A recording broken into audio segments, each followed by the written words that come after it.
कुटुंब केवल एक सामाजिक इकाई नहीं बल्कि यह सांस्कृतिक आर्थिक समृद्धि का स्तंभ भी है। परिवार के सहयोग और समन्वय से संसाधनों का सही उपयोग और अनुशासन से आर्थिक स्थिति मजबूत रहती है। परिवार के जरिए ही संस्कार पीढ़ी दर पीढ़ी आगे बढ़ते रहते हैं।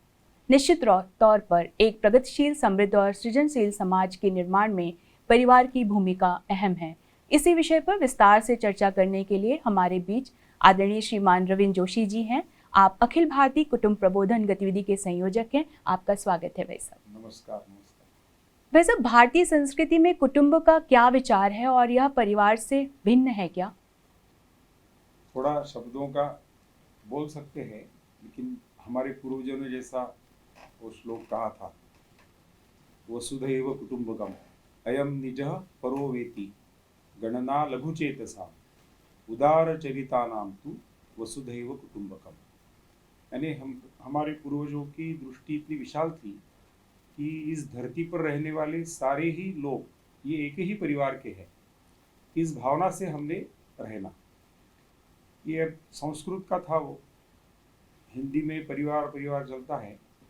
थोड़े जब चर्चा होती है हमारी आपस में, तो इसको ऐसा कहते हैं कि कुटुंब में अपने रक्त से संबंधित ऐसे जो रिश्तेदार हैं उनका विचार, और परिवार में और व्यापक बड़े रूप में जैसे हमारे अड़ोस पड़ोस के हैं, हमारा घर चलाने में जिनका सहयोग मिलता है वे भी अपने ही परिवार के हैं, ऐसा उनके साथ प्रेम, आदर, विश्वास का व्यवहार करना। और केवल मनुष्य नहीं तो पेड़ पौधे, पशु पक्षी, अपने घर में जो किसी के घर में गाय है तो वो भी अपने परिवार की ही है। ऐसा व्यवहार हमारे यहाँ रहा भी है और हम सब ने सुना है वो चंदा मामा वाला बात। तो ऐसे सारे विश्व के साथ ये जो नाता जोड़ने की दृष्टि है भारत की, वो विशेषता है। ये सब संघ का जो पंच परिवर्तन है उसमें एक तरह से कुटुंब प्रबोधन एक महत्वपूर्ण स्तंभ है। हाँ। इसके बारे में थोड़ा विस्तार से एक बार। हाँ, उसमें एक बात ऐसी कही जाती है कि जो भी परिवार के हम सदस्य हैं उन सब ने कम से कम सप्ताह में एक बार एकत्रित आना है, भोजन करना है, ईश्वर का स्मरण करना है और उसके बाद 1-1.5 घंटा अच्छी गपशप करना है। अब सहज रूप से प्रश्न आ सकता है कि गपशप की बातें क्या रहेंगी।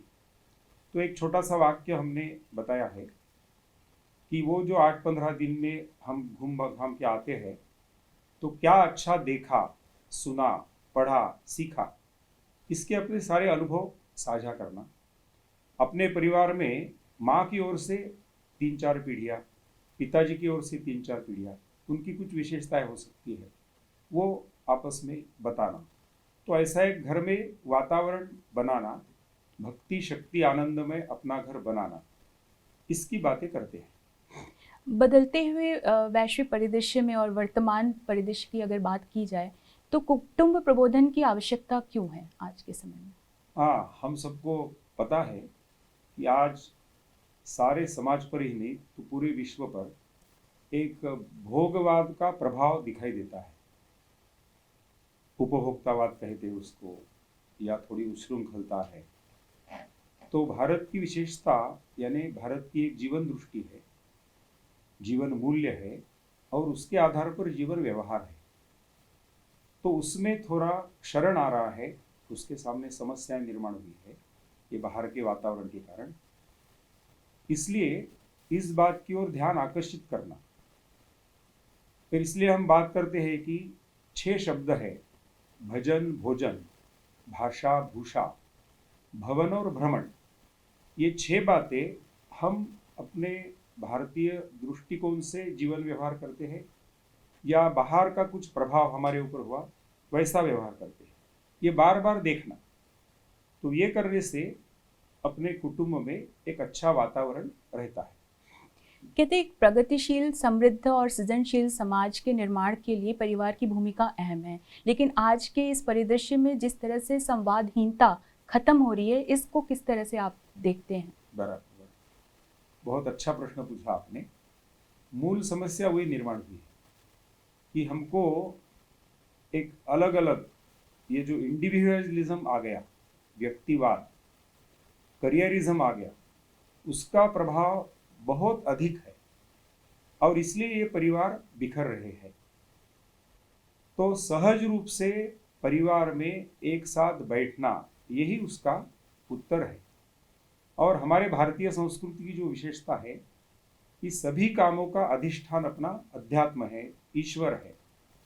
इसलिए ईश्वर का स्मरण करते हुए सारी बातें करना। तो घर में पहले वैसे वातावरण बनाना, एक साथ बैठना, ये करने के बाद दूसरे के मन में क्या है ये समझने के लिए थोड़ा सा अपना मन बनाना।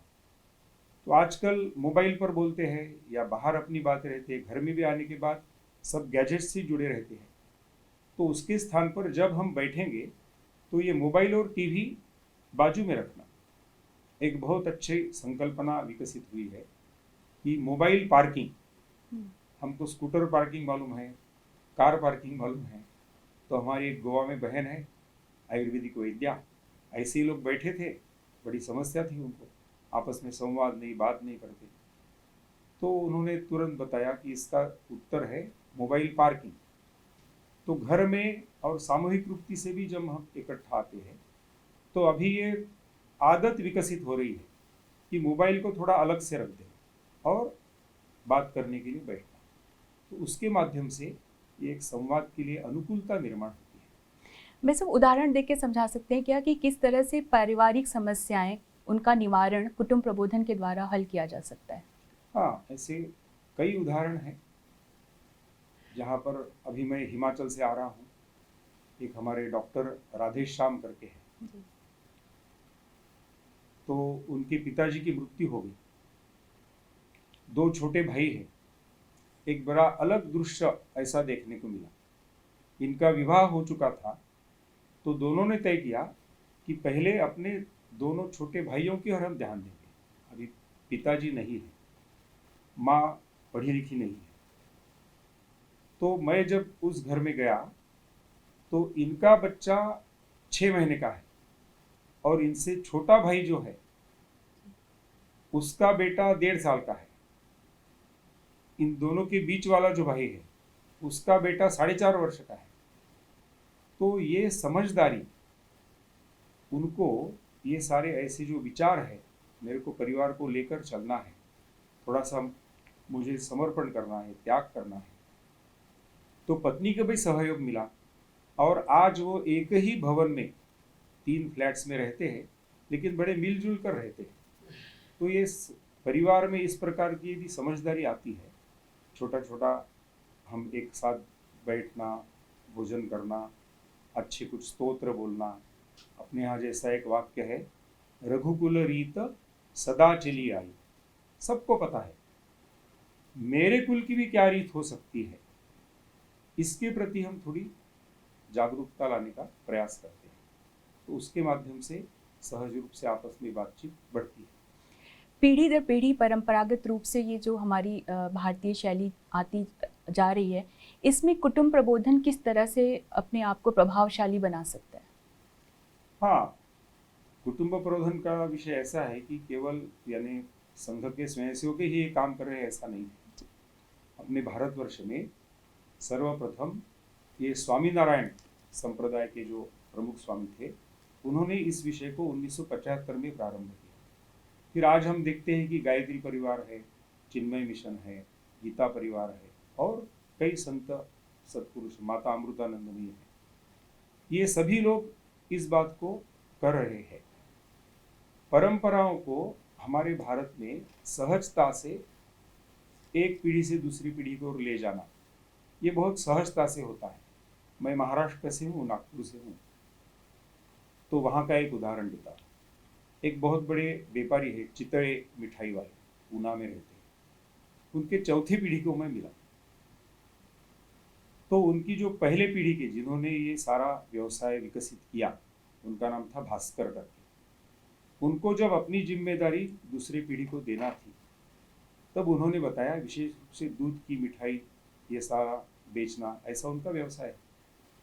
तो उन्होंने बताया कि जब आपके मन में दूध में पानी मिलाना ऐसा विचार आएगा, तो ये चितड़े मिठाई इस नाम से दुकान बंद कर दो। आप दूसरे करें। तो जीवन मूल्यों के प्रति हमारी जो घर की बातें हैं, फिर मैंने पूछा कि अभी कारोबार बड़ा है, सब तो एक साथ रहते नहीं, तो परिवार के सब लोग इकट्ठा आने के लिए ऐसा कुछ क्या करते हैं आप?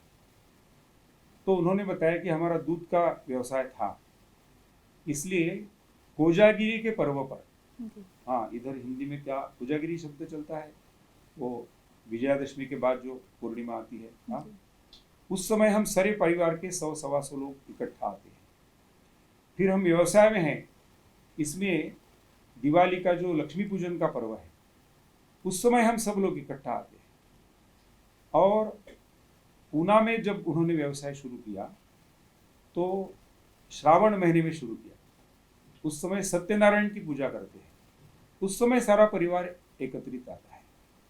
तो ऐसी सहजता से अपने परिवार को जोड़े रखना और वहाँ पे जीवन मूल्यों को निर्माण करना, इसलिए एकत्र आना, ये पद्धति सारे भारत में ऐसे परिवारों में दिखाई देती है। भाई साहब, बच्चों के अंदर इस समय जो वर्तमान परिदृश्य है, इसमें जिस तरह से आपने मोबाइल फ़ोन की बात कही, एकाकी परिवार होने के कारण बहुत ज़्यादा तनाव भी देखने को मिलता है। छोटे बच्चों में ही ये चीज़ शुरू हो जाती है। तो उनके पालन पोषण में और उनके सही मार्गदर्शन में कुटुंब प्रबोधन किस तरह से अपना, ये भी प्रश्न बहुत अच्छा है। सारे परिवार, विशेष रूप से दोनों कमाने वाले जहाँ हैं, वहाँ तो ये समस्या बहुत अधिक है। तो कई प्रकार के इसके उदाहरण हैं। पहली एक बात समझना बहुत आवश्यक है आज के पीढ़ी में, कि ये जो नए बालक आ रहे हैं, ये बहुत बुद्धिमान है। उसके छोटे छोटे उदाहरण भी मैं दे सकता हूँ। एक 3 वर्ष का बालक है, राघव नाम का, उसकी बहन है राधिका। उसके माँ ने उनको कुछ खाने के लिए बनाया, हलवा बनाया गरम, और दोनों को खाने के लिए दिया और कहा कि इसको थोड़ा ठंडा करके खाना है।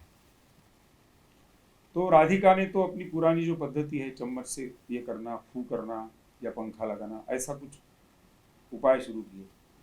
राघव ने क्या किया, वो थाली ली, रसोई में गया, फ्रिज का दरवाजा खोला, उसके अंदर थाली डाली, बाहर निकाल के खाना शुरू। तो देखो, एक ऐसा, ये आने वाली पीढ़ी बहुत इंटेलिजेंट है, इसका भी एक अलग प्रकार से अध्ययन होना चाहिए। लेकिन ये भावना और संस्कार वाली जो बात है, और ये टीवी और मोबाइल के अधीन हो जाते हैं, उसमें पूना का एक अनुभव मैं आपको बता सकता हूँ कि ऐसे ही एक परिवार में बहुत अच्छी जानकारी मिली। उनके घर में भी सब लोग ऐसे कमाने वाले थे, बाहर जाने वाले थे। छोटा 4 वर्ष का बालक था, तो उसको सबके पैटर्न्स मालूम थे, मोबाइल कैसे खोलना, देखना। तो पिताजी दादाजी बड़े परेशान थे, अब इसका उपाय क्या करना। तो पहले उपाय उन्होंने ये किया कि उसके सबके पैटर्न चेंज कर डाले, तो उसको खोलना दिक्कत आने लगी थी, चिड़चिड़ापन। लेकिन उसी के साथ उन्होंने कैरम लेकर आए और भोजन के पहले या भोजन के बाद ऐसा उसके साथ बैठकर कैरम खेलना शुरू कर दिया। तो अब उस घर में मोबाइल को वो पूछता भी नहीं है। तो ध्यान में ये आता है कि हम जो बातें कर रहे हैं, तो अपने परिवार के लोगों के लिए एक अच्छा समय देना, उनके साथ समय बिताना, छोटे छोटे खेल हो सकते हैं, कहानियां बताना हो सकता है। ये करने से वो अपनी संस्कृति संस्कार इसको भी ग्रहण करेंगे। बड़ों के प्रति आदर का भाव निर्माण करना है, जो हमको चाहिए है भारत में संस्कृति की दृष्टि से, वो सहजता से आएगा। छोटे छोटे त्योहार रहते हैं, आजकल सारा रेडीमेड लेके आना ऐसा चलता है। कुटुंब प्रबोधन गतिविधि के माध्यम से, जैसे अभी गणेश जी का त्योहार, तो गपशप में ऐसी बातें निकली, घर में ही मिट्टी का गणेश बनाना, वो गणेश की मूर्ति बनाने की थोड़ी सी कला सिखाना, तो उसके कारण एक अलग वातावरण ऐसा बनता है। गणेश जी का कुछ वो डेकोरेशन करना है, साज सजावट, वो सबने मिलकर करना, इस प्रकार का एक वातावरण। और घर में यदि एक एक दो दो ऐसी है, तो अड़ोस पड़ोस के 4-5 परिवार मिलकर इकट्ठा आए, वो करे, तो उसका भी अनुभव हमको बहुत अच्छा आता है। वैसे संगठन के माध्यम से कुटुंब प्रबंधन के संबंध में किस तरह की गतिविधियां हो रही हैं, इसका आयोजन किया जा रहा है और इसका समाज में क्या परिवर्तन आप देखते हैं सब? बराबर। तो अभी यदि बताएंगे तो हम पूरे भारतवर्ष में एक, जैसे मेरे पास पूरे भारत का अखिल भारतीय संयोजक ऐसा दायित्व है, ऐसे भारतवर्ष में अपने 40 प्रांत हैं, तो उसमें 45 प्रांतों को संयोजक नियुक्त है। उनके माध्यम से आयुनुसार कुछ उपक्रम वो अपने अपने स्थान पर करते हैं।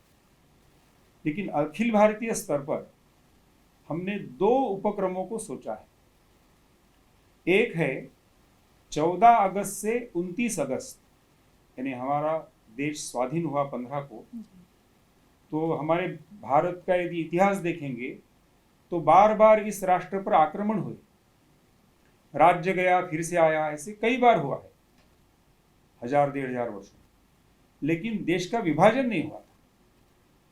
तो यदि 500 वर्ष बाद राम का मंदिर निर्माण हो सकता है, तो इस राष्ट्र के अंदर अखंड भारत के प्रति भी एक जागृति यदि हम कायम रखेंगे तो एक दिन जरूर ऐसा आएगा। हम सबको पता है कि ऋषि अरविंद का जन्म 15 अगस्त को हुआ था और 15 अगस्त 1947 का उनका जो रेडियो पर भाषण है, उसी दिन उसी भाषण में ऋषि अरविंद ने कहा है कि आज ये इस देश का विभाजन हुआ है, लेकिन ये देश अखंड होकर रहेगा। इसकी कई कीमत चुकानी पड़ेगी आपको, संघर्ष होगा, सारी बातें होंगी, लेकिन एक दिन ऐसा आएगा ये अखंड होगा। तो उस बिंदु को हमने पकड़ा है कि घर घर में अपने परिवार के अड़ोस पड़ोस के लोगों को इकट्ठा करना। ये जो 14 अगस्त से 29 अगस्त का कालखंड है, 29 अगस्त ये अपने देश के एक महान खिलाड़ी मेजर ध्यानचंद का जन्मदिन है। उनका जीवन ही बहुत प्रेरणादायी है। तो उनके जीवन की कहानियां, ऐसे ही अपने राष्ट्र को जिन्होंने उन्नत किया, स्वतंत्रता संग्राम में सहभाग लिया। हम अभी मेरठ में आ रहे हैं, 1857 की क्रांति का शंख वहां। तो ऐसी सारी बातें ये नए पीढ़ी के साथ बैठ के करना, अच्छे छोटे छोटे खेल खेलना, उसके लिए हमने खेल का एक ऐप भी बनाया है, वो पूरे भारतवर्ष में भेजा है। और एक साथ भोजन भी करना, अपने अपने घर में बनाया हुआ भोजन लेकर आना, एक साथ बैठना, ऐसा ये कालखंड में पूरे भारतवर्ष के लिए। और दूसरा है, हम सबको पता है कि स्वामी विवेकानंद जी जब अमेरिका यूरोप का प्रवास करके भारत आए, तो उस समय के मद्रास में उनका भाषण हुआ है। उस भाषण में पहले बार उन्होंने भारत माता पूजन का विषय रखा। तो उनका जन्म है 12 जनवरी और हमारा देश स्वतंत्र हुआ और उसको गणतंत्र के रूप में सारे विश्व में मान्यता मिली, हमने भी एक संविधान का स्वीकार किया। तो 12 जनवरी से 26 जनवरी तक इसी प्रकार का सारे देश में ऐसे छोटी छोटी इकाई में एक परिवार, इसको हम बोलते हैं कुटुंब मित्र, वो अपने अड़ोस पड़ोस के परिवारों के साथ इकट्ठा बैठेगा, घर में भारत माता की प्रतिमा की पूजा। स्वामी विवेकानंद ने जैसे उस भाषण में कहा है कि पूजा यानी केवल फूल चढ़ाना नहीं, तो हम जो आंखों से ये सारे मनुष्य, वो अमीर है गरीब है, किस जाति के है भाषा के है, मेरे सामने मैं देखता हूँ, और ये पशु पक्षी पौधे, इन सबके प्रति प्रेम आदर विश्वास भक्ति श्रद्धा, वर्शिप ऐसा 2 बार कहा है। तो इस भाव से हमने सबने ऐसा मिलकर इस राष्ट्र के उन्नति के बारे में, सर्वांगीण उन्नति के बारे में सोचना, केवल सोचना नहीं तो अच्छे नागरिक बनकर हम अपने स्थान पर क्या योगदान दे सकते हैं, ऐसा एक वातावरण ये छोटी इकाई में हर घर के माध्यम से निर्माण करने का एक प्रयास, उपक्रम, ऐसा हमने बताया है। बाकी ये जो जिला इकाई है, नगर है, छोटे छोटे ये जो कुटुंब मित्र है, वो अपनी अपनी प्रेरणा से करते रहते हैं छोटे छोटे उपक्रम। अलग अलग त्योहार आते हैं, तुलसी विवाह की बात है, ऐसा वर्ष भर कुछ ना कुछ उनका चलते रहता है। नव दंपत्ति का विषय है या विवाह योग्य आयु के युवक युवती है, तो आयु अनुसार ऐसे उनको छोटे इकाई में इकट्ठा करना। विवाह यानी क्या, हम इस देश के नागरिक है यानी क्या, ऐसी छोटे समूह में उनके साथ बातचीत करना। नवदंपति को भी बहुत बड़ी संख्या में नहीं, तो ऐसी 10, 12, 15, 20 एक साथ बैठ कर। वैवाहिक जीवन यानी क्या है? भारत में कश्मीर से कन्याकुमारी, कच्छ से कामरूप, विवाह में 7 फेरे, सप्तपदी या 7 वचन, ये सभी तरफ दिखाई देता है। तो विवाह होने के पहले ही उसका बोध जगाना, उसकी जानकारी देना, ऐसे छोटे छोटे उपक्रम। आयु से बड़े हो गए हैं, प्रौढ़ लोग हैं, उन्होंने भी साथ में बैठकर अपने परिवार की भलाई के लिए सोचना, मेरे स्वभाव में कुछ परिवर्तन करना है, मेरा क्या योगदान हो सकता है, छोटे बच्चों को मैं कुछ कहानियां बता सकता हूँ। ऐसे उपक्रम सारे देश में लगातार पूरे वर्ष भर चलते रहते हैं। एक आखिरी प्रश्न भाई साहब, आज का जो एकाकी परिवार है उसको कुटुंब प्रबोधन के संदर्भ में उसके महत्व के बारे में आप क्या कहना चाहेंगे? बराबर, वो जो मूल हमारी कल्पना है कुटुंब प्रबोधन की, उसमें सारे देश में कुटुंब मित्रों की संख्या बढ़ाना और हम जहां रहते हैं वहां के अड़ोस पड़ोस के परिवारों में सहजता से जाना। जैसे अपने संस्कृति को याद करने के लिए 6 शब्द हम बताते हैं: भजन, भोजन, भाषा, भूषा, भवन और भ्रमण। भ्रमण यानी यात्रा। तो परिवार के साथ जाना, तो ये अकेले नहीं जाना, अपने अड़ोस पड़ोस के परिवारों को भी लेकर कोई अच्छे प्रेरणादायी स्थान पर। आपके तो चैनल का ही नाम प्रेरणा है, तो देश में ऐसे कितने बढ़िया बढ़िया स्थान हैं, वहां पर जाना, साथ में जाना। कोई ऐसा छोटे छोटे परिवार दिखाई देते हैं तो उनको जोड़ने का काम ये कुटुंब मित्र करेगा। आज हम देखते हैं कि सारा कारोबार पूरा करके घर में आता है व्यक्ति, तो फिर से वो टीवी मोबाइल में लग जाता है, दरवाजे बंद रहते हैं। तो उसके लिए भी 6 शब्द हमने दिए हैं कुटुंब मित्र: जाना आना, देना लेना, प्रसाद, परोसना पाना। तो एक छोटा सा स्वभाव में अंतर कि सहजता से हम एक के घर में जाएंगे, वहां पर क्या है सुख दुख, उसको देखना, मैं क्या उनको सहायता कर सकता हूँ। तो इसकी संख्या यदि बढ़ते जाएंगी तो ये जो एकाकी ऐसा लगता है वो एकाकी लगेगा ही नहीं। एक 2 छोटे से उदाहरण आपको बताता हूँ। अभी यहाँ आने के पहले, हिमाचल के प्रवास जाने के पहले नागपुर में मैं एक परिवार में गया था। तो नागपुर में एक सहस्रबुद्धे नाम की दादी थी, उनकी बेटी प्रोफेसर थी, तो उनको मिलने के लिए गया था मैं। इनकी आयु 102 वर्ष, सहस्रबुद्धे दादी। वो हाथ में बिना लकड़ी लिए अपने घर में आंगन में जो पेड़ पौधे हैं उनके पत्ते फूल तोड़कर एक सुंदर रंगावली बनाती है, वो उन्होंने मुझे बताया।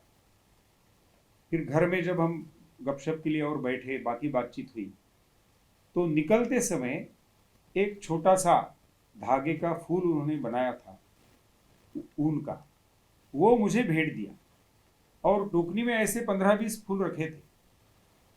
तो देखिए, उस आयु में स्वयं को एक अच्छे क्रिएटिव काम में मन को बनाए रखना, इसलिए उनके चेहरे पर, जैसे गुजरात में प्रवास के समय मुझे एक वाक्य मिला, तमे प्रसन्न रहो, तमे प्रसन्न रहो, नहीं तो तमारो डॉक्टर प्रसन्न रहे।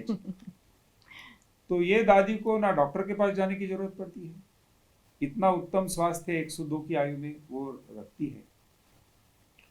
तो मैं मेरे से, हमने जो पहले आपने पूछा था इंडिविजुअलिज्म, मैं मेरे परिवार की भलाई के लिए, परिवार यानी अड़ोस पड़ोस के, मैं जो देखता हूँ वो सब, उनके भलाई के लिए क्या कर सकता हूँ और क्या कर सकती हूँ, ये एक वाक्य भी यदि पहला हमने सीख लिया तो भी कई प्रश्न छूट जाएंगे, ऐसा लगता है। और उसके उदाहरण भी दिखाई देते हैं। यानी कुटुंब ही है जो समाज को आर्थिक स्थिरता और समृद्धि की दिशा में सफलतापूर्वक आगे बढ़ाता है।